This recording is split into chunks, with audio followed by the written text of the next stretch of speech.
नमस्कार मेरे प्यारे दोस्तों, स्वागत है आप सभी का एक बार फिर से आपके अपने इस YouTube channel mister cool Ash the teacher में।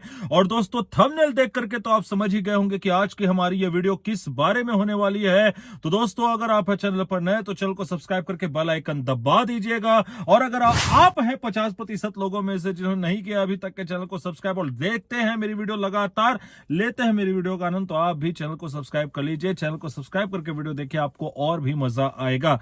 तो चलिए दोस्तों, बिना समय गवाए आज के टॉपिक की ओर बढ़ते हैं, जो कि है कंटेम्प्ट ऑफ कोर्ट हियरिंग 15,927 2024 का ये मामला, जिसके ऊपर कल अर्थात 1 अप्रैल 2025 को होने वाली है सुनवाई।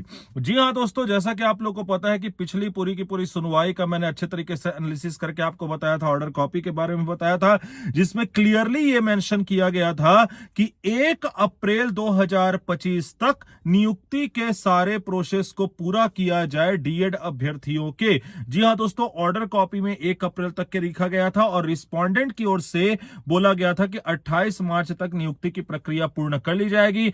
अब यहां पर देखने वाली क्या क्या बातें हैं दोस्तों, जिसके ऊपर कल चर्चा हो सकती है, उसे एक एक करके देख लेते हैं। सबसे पहली बात तो यह, जैसे कि रिस्पोंडेंट की ओर से बोला गया था कि 28 मार्च तक के नियुक्ति की प्रक्रिया को पूर्ण कर लिया जाएगा, तो यहां पर वो तो बिल्कुल सटीकता पूर्वक होती हुई नजर आई है, क्योंकि 28 मार्च को ज्वाइनिंग लेटर अधिकतर लोगों को प्रदान कर दिया गया। जो भी एलिजिबल थे, जो भी पात्र थे, उन्हें नियुक्ति पत्र प्रदान कर दिया गया। और नियुक्ति पत्र प्राप्त करके उनमें से बहुत सारे ऐसे लोग हैं जो अपने अपने विद्यालय में ज्वाइनिंग भी ले चुके हैं। तो यहां पर रिस्पोंडेंट ने जो बात बोली थी कोर्ट के समक्ष, उसे उन्होंने पूरा कर लिया है। पहली इंपॉर्टेंट बात तो ये। अब दूसरी इंपॉर्टेंट बात यह हो जाती है कि कल की सुनवाई में हमें यह भी ज्ञात हो सकता है कि 2615 लोगों की सूची में कितने लोग पात्र हुए और कितने लोगों को ज्वाइनिंग मिली, इसके ऊपर भी रिस्पोंडेंट की ओर से डाटा जो है वो प्रस्तुत किया जा सकता है दोस्तों। और ये जो डाटा है वो छठवीं सूची, आने वाली छठवीं सूची के लिए बहुत ही महत्वपूर्ण होगा। जैसा कि आप लोगों को पता है दोस्तों कि मैं तब तक के कोई भी बात नहीं करता जब तक कि उसका ठोस प्रमाण ना हो। जैसे कि आप लोगों में से बहुत सारे लोग ये पूछ रहे थे कि सर कितने लोग अपात्र हुए और कितने लोग अनुपस्थित हुए, इसके बारे में सटीक जानकारी दीजिए। तो दोस्तों, अभी तक के अगर किसी ऑफिशियल वेबसाइट में जानकारी आई ही नहीं है, ऑफिशियली की कहीं से पता नहीं चला, तो मैं कैसे आपको ये बता सकता हूं। तो दोस्तों, कल इस बारे में हमें जानकारी अवश्य प्राप्त हो सकती है, क्योंकि हो सकता है रिस्पोंडेंट की ओर रिस्पोंडेंट से ये क्वेश्चन किया जाए कि आप लोगों ने कितनों को नियुक्ति दी है और जितने लोग को आपने नियुक्ति दी है उसमें से कितने पात्र हैं, कितने अपात्र हैं। ये सारी चीजें हो सकता है ब्यौरे के साथ कल की सुनवाई में हमें पता चले, जिससे कि आने वाले छठवीं सूची में कितने रैंक तक की बातें आगे और जा सकती है, इसका क्लैरिफिकेशन हमें मिले।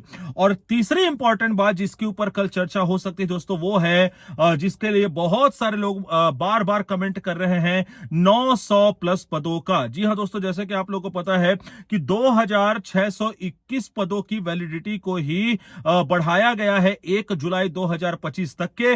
वहीं पिछली सुनवाई में रिस्पोंडेंट की ओर से क्लियरली यह बात बोल दी गई थी कि 900 पदों की वैलिडिटी हमने नहीं बढ़ाई गई है। इसका तात्पर्य है कि उनकी तरफ से तो 900 पद को आप क्या मानिए दोस्तों, लैप्स मानिए।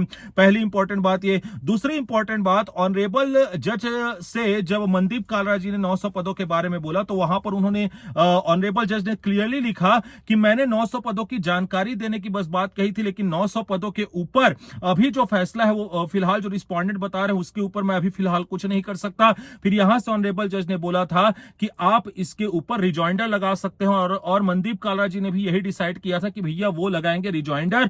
तो 900 पदों के रिजॉइंडर के प्रोसेस में क्या हो रहा है, क्या होने वाला है, इसके बारे में भी कल हमको ज्ञात हो सकता है दोस्तों। तो 900 पदों की आगे क्या स्थिति बनेगी, इसके ऊपर भी कल की सुनवाई में हमें बहुत सारी चीजें मालूम हो सकती है। तो कुल मिलाकर के इन कुछ परिप्रेक्ष्य में कल की जो सुनवाई है वो बहुत इंपॉर्टेंट हो जाती दोस्तों।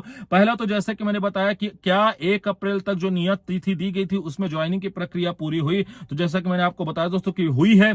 दूसरी इंपॉर्टेंट बात, कितने लोगों की ज्वाइनिंग हुई, कितने लोगों की ज्वाइनिंग बची, ये हमको देखने के लिए मिल सकता है, जो कि आने वाले छठवें सूची की दिशा निर्देश को तय कर सकता है। और तीसरी इंपॉर्टेंट बात, 900 प्लस पद अर्थात रिजॉइंडर की बात अगर की जाए तो उसके ऊपर भी स्थिति स्पष्ट हो सकती है। रिजॉइंडर क्या होता है, क्यों लाया जाता है, इसके ऊपर ऑलरेडी दोस्तों मैंने उसी समय पर बता दिया था, जिस समय पर पिछली सुनवाई हुई थी, तो आप उस वीडियो को जाकर के जरूर देख लीजिएगा। तो दोस्तों, जैसा कि आप लोगों को पता है कि हमेशा सबसे पहले और सबसे तेज आपको इसी चैनल के माध्यम से लाइव हियरिंग जो है वो सुनने के लिए मिलती है, चाहे वो डीएड वर्सेस डीएड का मामला हो या फिर आपका कंटेम्प्ट ऑफ कोर्ट का मामला हो। तो कल जैसे ही इसकी सुनवाई होगी, सबसे पहले और सबसे तेज मैं आपकी इस लाइव हियरिंग इसके लिए लेकर के आऊंगा। इसके लिए आप चैनल को सब्सक्राइब करके बेल आइकन दबा दीजिएगा। इसका एनालिसिस भी मैं लेकर के आऊंगा, उसके लिए भी चैनल को सब्सक्राइब करके बेल आइकन दबा दीजिएगा और टेलीग्राम चैनल को ज्वाइन करना बिल्कुल भी ना भूले। 3 तारीख तक डीवीसी की डेट बढ़ाई गई है, यह भी याद रखिएगा दोस्तों। उसके लिए अगर आपको इंपॉर्टेंट डॉक्यूमेंट्स की अभी भी जरूरत है, तो इसके लिए भी आप क्या कर सकते हैं कि इंपॉर्टेंट डॉक्यूमेंट्स की पूरी प्लेलिस्ट को बिंज वॉच कर सकते हैं। तो दोस्तों, मैं मिलूंगा आपसे नेक्स्ट वीडियो में, तब तक के लिए आप अपने और अपने से जुड़े लोगों का रखिएगा ख्याल, और अपनी किसी प्रकार की क्वेरीज को शांत करने के लिए इंस्टाग्राम पर जरूर फॉलो करिएगा। धन्यवाद।